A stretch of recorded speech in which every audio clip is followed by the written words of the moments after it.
Yes, karibu tena. Kutokana na sheria mpya ya msimu ujao ambayo kwenye ligi kubara hapa nchini Tanzania huenda ikafanyika kwenye msimu unaokuja wa 2025 2026.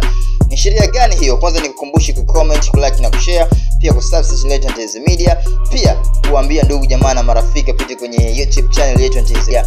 Mambo yatakuwa ni mazuri kabisa. Ni mtoto wa dam kabisa, na tunasema TZ Media ni yako, TZ Media ni ya kwako wewe ambao uko Arusha, Dar es Salaam, Morogoro, Tanga, Manyara, Mwanza, Katavi, Bukoba, kule Mpanda, Kigoma, wale wa Bukoba, Shinyanga paka Musoma, nyewe wote tunawafikia paka kule Kenya paka Msumbiji. Mambo ni mazuri kabisa. Comment zenu naziona zipata kwa uzuri kabisa.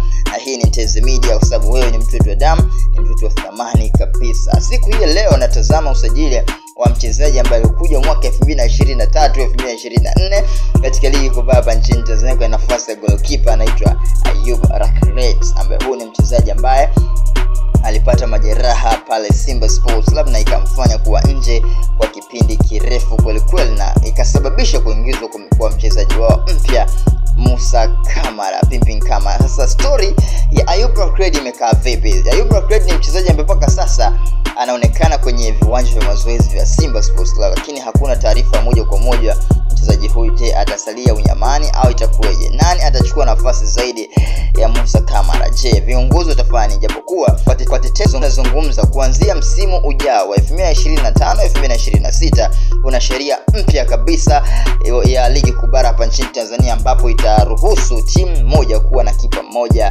wa kigeni. Nini kitafanyika sasa katika deal hili la Ayub Rakret na Musa Kamara? Mimi sijui, tusubiri tuone kitu ambacho kitatokea, lakini kitu ambacho mpaka sasa kinazungumzwa ni kupunguza idadi ya magolikipa ili kuwapa nafasi zaidi magolikipa wa Tanzania ili kuja kuitumikia taifa kwa siku za usoni. Kwa hiyo Musa Kamara na Ayub Rakret watafanya nini kupitia uongozi wa Simba Sports Club? Ni kitu gani kitajiri kwa usajili hii ya Ayub Rakret? Sio kipa mbaya, ni kipa mzuri na amefanya makubwa kabisa kwenye msimu wa 2023 2024. Ni kitu gani ambacho wanakiahidi kwa mashabiki na wapenzi wa Simba?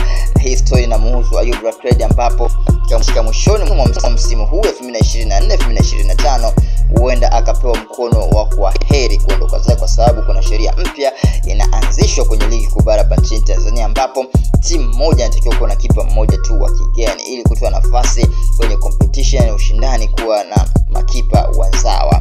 Kwa mfano kuelekea mchezo wa kesho wa taifa dhidi ya Morocco, huenda tukawa tuna kipa mmoja tu ambaye yuko na uwezo wa hali ya juu, amepata experience kubwa, mfano Ali Salim Katoro ambaye huyu ameshakucheza michezo baadhi ya timu ya taifa. Ukimzungumzia Yona Amos na Masalanga na ni igizo jipya kwenye msimu huu wa kuelekea kombe la dunia pale nchini Marekani, Mexico pamoja na Canada. Kwa tusubiri tuone kidani ambacho kitajiri katika mchezo huo wa kesho.